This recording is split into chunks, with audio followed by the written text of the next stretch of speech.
Hey, what's up, YouTube? It's St. Lucifer here, coming to you with the first commentary guide yet on next. I hope you enjoy.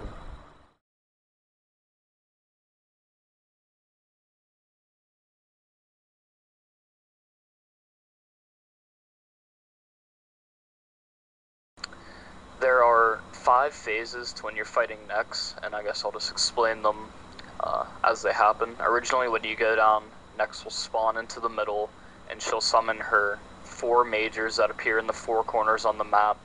There's each one corresponding to one of the diamonds you found in the Desert Treasure Quest: the Blood Diamond, the Smoke Diamond, the Black Diamond, and the Ice Diamond. The first phase when you fight Nex is the Smoke Diamond. She sits there and she'll say, "Let the virus flow through you." And when that happens, you'll see players around you, including yourself if you're standing near Nex when she does this, starting to cough. A face mask or a Slayer helmet will not stop this. If you're next to her, you are infected with it. And what it does is it slowly lowers your stats, which includes prayer. And the only way to get rid of it is go isolate yourself from every other player. If it works like adjacent boxes, like when you're barraging, how there's that 3x3 square that affects. Well, same rules apply for this. So if you go stand in a 3x3 by yourself, the cough will go away within 2 seconds, and then you'll be fine. So if you see her doing that, move away, and if you see your player coughing, just back away for a little bit until it stops. Once you get her a bit down, probably like a fifth of her life points down, she'll say, "Famas, don't fail me." And this is her first minion, the Smoke minion, that is located in the northwest part of the circle. Once that is dead, she'll move on to her Darkness phase, where you'll see, the closer you get to Nex herself, your screen will get darker and darker.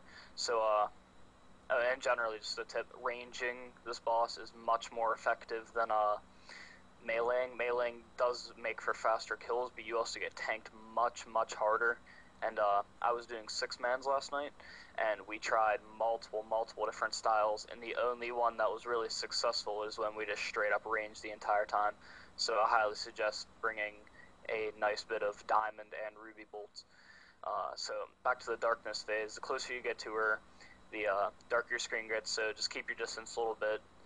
She'll say, "Embrace the darkness." This doesn't mean anything, it's just somewhat people panic when they see her talking, but just kind of focus on your feet in this phase, because you'll see black dots appear below you, and if from the time you see them to about a second later, they explode, and they can hit up to 650 damage.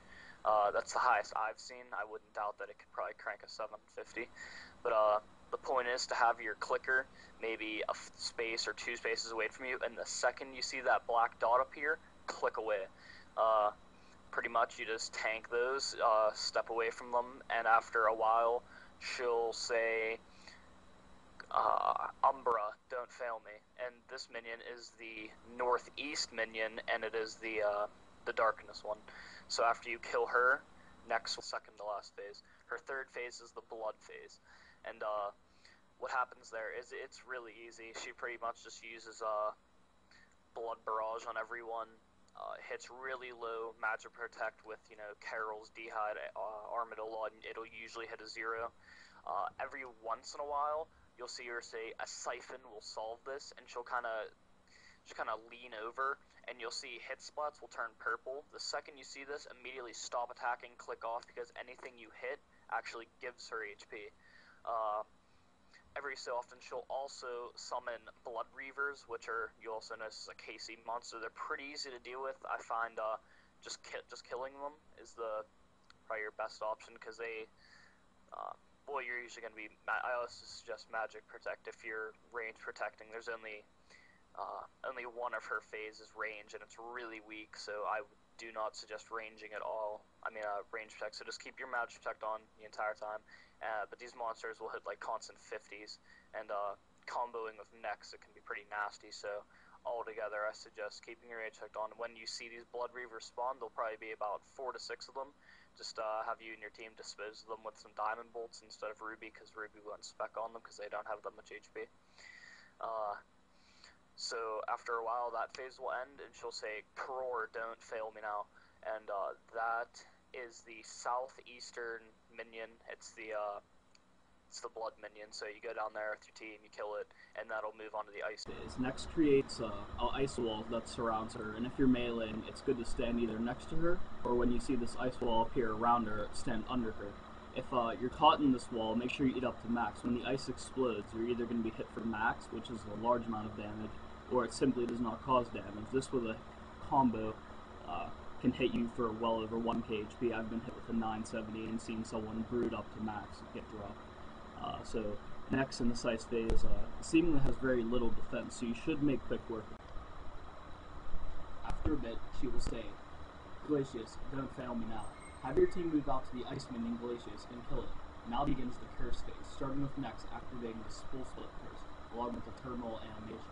While Nex has Soul Split activated and is meleeing one person, try to tank it out as much as possible so that Nex doesn't use her AoE, which stands for Area of Effect. This way she won't heal off hitting everyone in the room. Nex has a cycle in this phase where she uses Soul Split and switches to Melee Deflect and then has no prayer after.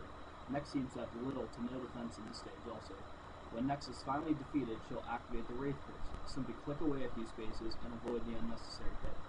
Well, I hope you all enjoyed this guide. Good luck on getting your very own Torvus.